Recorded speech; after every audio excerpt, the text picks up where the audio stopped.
Nessa aula, a gente vai ver sobre inputs e outputs. O que são os inputs? São dados ou informações que são inseridos pelo usuário do código. E os outputs são dados ou informações que o programa exibe para o usuário. Essas informações exibidas podem ser resultados de cálculos, mensagens, instruções, isso tudo são outputs. E aqui nessa primeira célula de código, a gente tem a mensagem Olá Mundo, que para quem está começando a programar, é tradição que vocês exibam, quando estiverem manipulando inputs e outputs, né, nos seus primeiros códigos, vocês executem esse código. E o print é o principal comando para fazer um principal comando de output, né, que aqui no caso, o programa exibe essa mensagem Olá Mundo ao usuário. No caso está sendo eu mesmo que estou usando o código. Se fosse um aplicativo ou em algum software que foi criado, e aquelas mensagens que aparecem para você são os outputs. E aqui no Python, além do print, né, você pode usar o comando display, tá? O display também vai servir para exibir algo ao usuário. Quem usa o VS Code, né, que é aquela ideia que eu falei na aula 2, é mais comum que vocês venham as pessoas usando o display no VS Code. E aqui eu vou executar o código e vocês veem a diferença que o print está exibindo a mensagem sem as aspas, já o display está exibindo com as aspas. E outro ponto também, eu posso exibir essa mesma mensagem sozinha, tá? Porque aqui na extensão Jupyter Notebook, ela entende que quando eu exibo o valor de uma variável solto na linha, é como se eu quisesse exibir. Eu estou indicando a ele que eu quero exibir o que eu estou destacando aqui na linha. Então, quando eu coloco aqui Olá Mundo, assim, sozinho, ele entende que eu quero exibir esse resultado. E é o que está acontecendo aqui, ó. Aqui nessa segunda célula, eu tenho também um comando print para exibir a mensagem, só que tem esse end aqui, né? Esse end ele está definindo quando que o print vai quebrar a linha, porque aqui em cima, na primeira célula, teve o primeiro print, né? A primeira exibição, aí foi Olá Mundo, esse Olá Mundo sem aspas, aí quebrou a linha, pulou para a segunda linha. E na segunda linha eu exibi Olá Mundo com aspas, certo? E já aqui nessa célula aqui de baixo, vocês veem que tem o Olá dentro do print e tem o end. E nesse end tem um espaço em branco. É o que isso quer dizer? Que o comando print vai ser encerrado quando ele encontrar um espaço em branco. E o próximo comando print não vai quebrar a linha, ele vai continuar desse espaço em branco. Então aqui no caso, ó, o que é que está acontecendo? Nessa mensagem que está sendo exibida, né? Vocês estão vendo que tem Olá, aí espaço em branco. Até aqui, ó, foi o primeiro print. Opa. Até aqui foi o primeiro print. Esse Olá Mundo. Aqui, ó, tá destacado esse Olá Mundo, né? E tem esse espaço em branco. Isso aqui que está destacado foi o primeiro print. Aí quando terminou esse segundo print, veio o segundo print. Por que não quebrou a linha? Porque eu defini que o próximo print vai começar quando ele encontrar um espaço em branco, né? Aí ele exibe esse mundo, certo? Isso aqui pode ser útil para alguns casos, você usar esse comando end dentro do print. É bom que vocês saibam que existe. Bom, aqui nessa próxima célula tem o input, certo? O que é o input? Como eu já disse lá em cima, ele vai coletar algo inserido pelo usuário, né? E aqui, o que é que está acontecendo nesse método que eu estou aplicando? Tem que tomar muito cuidado, porque no Python, quando eu uso esse input para coletar algo que o usuário vai inserir, isso vai ser sempre uma string, um comando de caracteres. Então, imagina que o usuário, ele vai me dar a idade dele, eu vou fazer algum cálculo com a idade dele. Eu vou ter que tratar esse dado aqui depois, tá? E mais pra frente eu vou explicar na aula como tratar esse dado que é sempre um string, que esse comando input vai coletar. E aí como é que esse comando input funciona? Eu escrevo o input e escrevo alguma mensagem para indicar ao usuário o que é que ele tem que inserir, certo? No caso aqui, ó, digite seu nome, né, no código. E aqui embaixo está aparecendo o que eu defini para o input, certo? Então, esse digite seu nome é a mensagem do input. Então, o usuário tem que colocar o nome dele. E esse nome vai ser armazenado na variável nome. Eu vou colocar aqui o meu nome. Bom, o meu nome foi armazenado na variável nome. E depois eu estou usando o print para exibir uma mensagem, certo? E aqui eu estou exibindo o meu próprio nome, né? Olá, aí Tainan. Só que dentro desse print agora tem um Fzinho aqui, ó, tá certo? O que é que esse F é? Ele serve para exibir o valor que está dentro de variáveis de uma forma mais simples e objetiva. Então, o que é que ele está fazendo aqui? Para você exibir o valor que está dentro de nome, você só precisa colocar a variável entre chaves, certo? Então, aqui, comando print, eu coloco F, aí coloco as duas aspas, né? Pode ser aspas simples ou aspas duplas. Aí eu coloco olá e depois, dentro das chaves, o valor da variável. Então, o input coletou meu nome, colocou o nome dentro da variável e depois eu estou exibindo o valor que está dentro da variável, que é o meu próprio nome. E isso tudo vai aparecer dentro dessa mensagem que está dentro de Fzinho, desse F, né? Que esse F está aqui o significado dele em inglês, tá?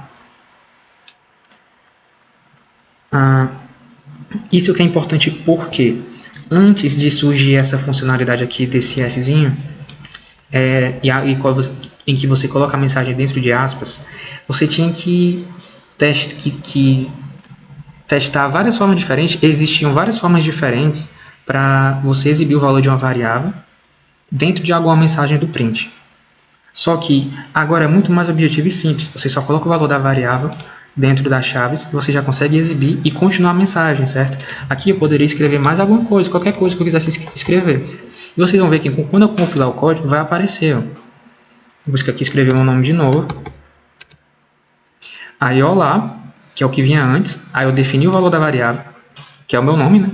E depois eu estou exibindo o valor que está dentro da variável, o nome. E depois a mensagem continuou. Então isso aqui é muito mais simples.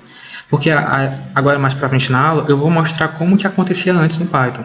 Vocês vão ver que nenhum desses métodos supera isso que eu acabei de mostrar para vocês. Aqui nessa próxima célula, como eu já tinha dito antes, né, o comando int ele retorna um string.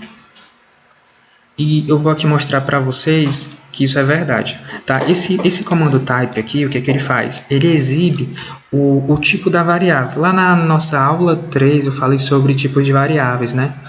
E tinham float, string, int e também os booleanos, certo? Aqui eu vou mostrar para você, vou compilar esse código aqui, ó. Novamente, dentro de input eu posso colocar uma mensagem, né? E a mensagem que eu quero exibir... Deixa eu só apagar isso aqui do código, que não precisava. Deixa eu compilar de novo. Tá. Aqui tem a mensagem do input, né? Digite um número. Eu vou digitar aqui algum número. 75. Aí o que é que está acontecendo? O código pega o valor, vai pegar essa variável número. E agora eu vou exibir o tipo dessa variável, né? Eu coloquei 75.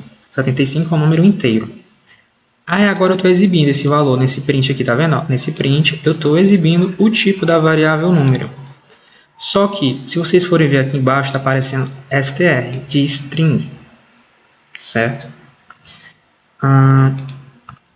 E veja, eu tinha inserido um número, mas aqui está aparecendo que ele é um string, não um conjunto de caracteres, que é o que eu disse. Sempre que você insere algo no input, o Python interpreta como um string, então você tem que fazer alguma formatação para lidar com essa variável. No caso é o que eu fiz aqui embaixo, nessa próxima linha, eu estou convertendo número, vai receber o valor que ele tinha antes, né, que número, só que convertido para float, para número de ponto flutuante.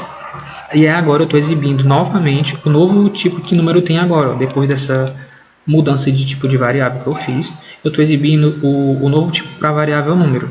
Que é o que está bem aqui embaixo, ó, nessa terceira linha, como vocês podem ver.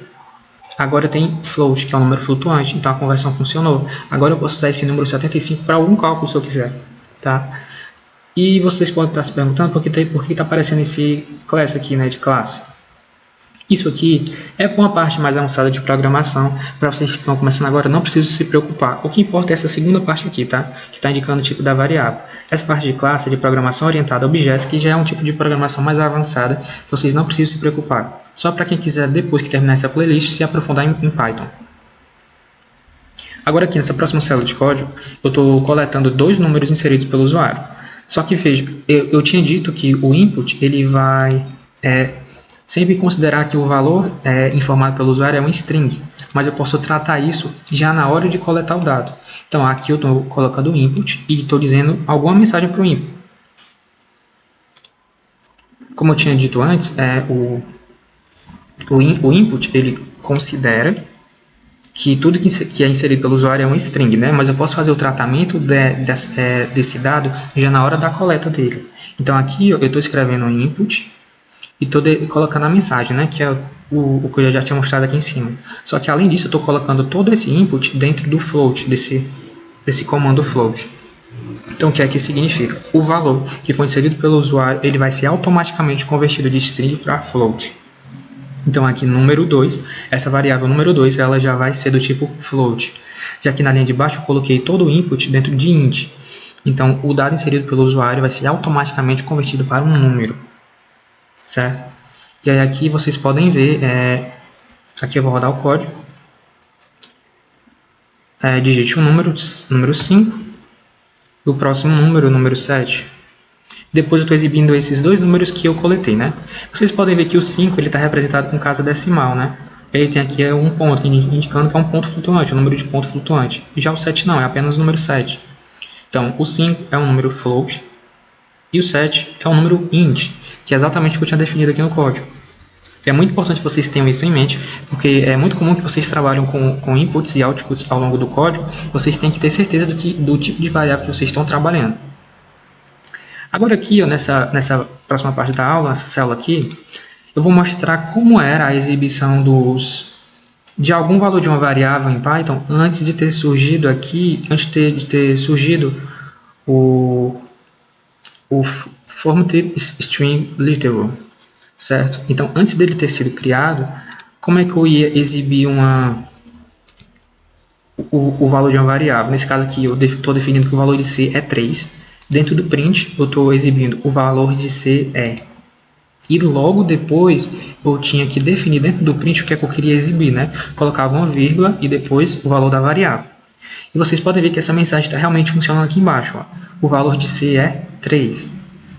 Então aqui eu tinha que ter muito cuidado, porque se eu fosse exibir várias variáveis aqui de uma vez só, eu poderia ter muitos problemas no código, ou ia aparecer alguma mensagem de erro.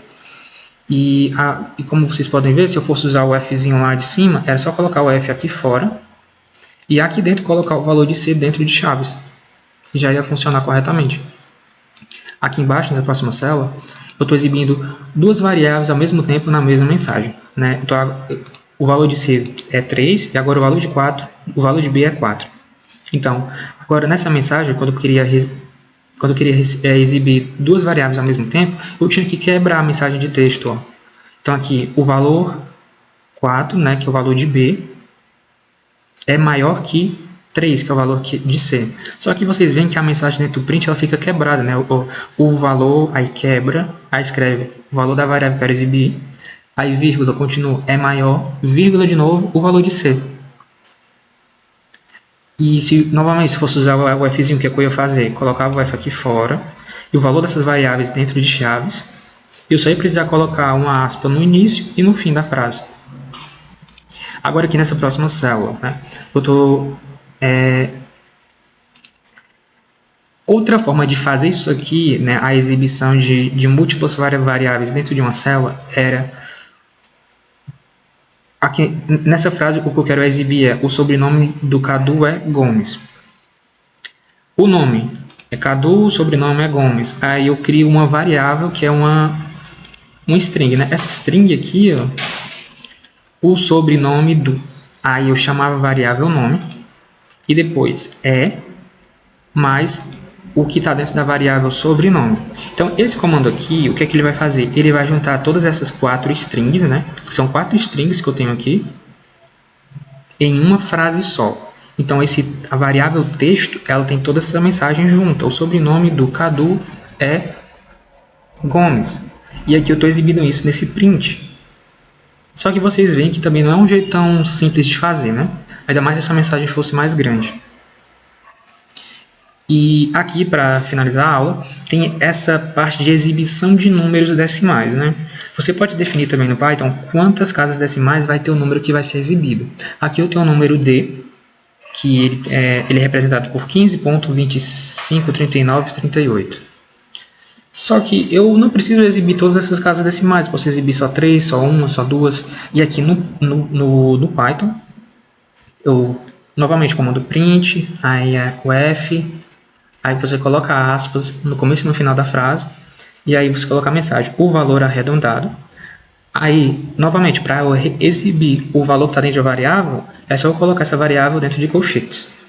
Só que aqui ó, tem esse comando aqui, além da variável, né? Eu tenho a variável D, eu coloco 2 pontos, depois ponto, e a quantidade de casas decimais que eu quero, tá certo? Então aqui, o que é esse 3F? Eu estou definindo que eu quero 3 casas após a vírgula, tá certo? Então eu vou aqui compilar o código para vocês verem. O valor de D original tem essas 6 casas decimais, mas eu estou definindo que eu só quero exibir 3. Então ele está exibindo 15.254. Ele arredondou esse 9, ele arredondou para 4, está exibindo 15.254. Aí se eu quisesse só uma casa decimal, vamos ver como é que ia ficar. 15.3, né? Ele arredondou aqui esse 5, arredondou o 2 para 3.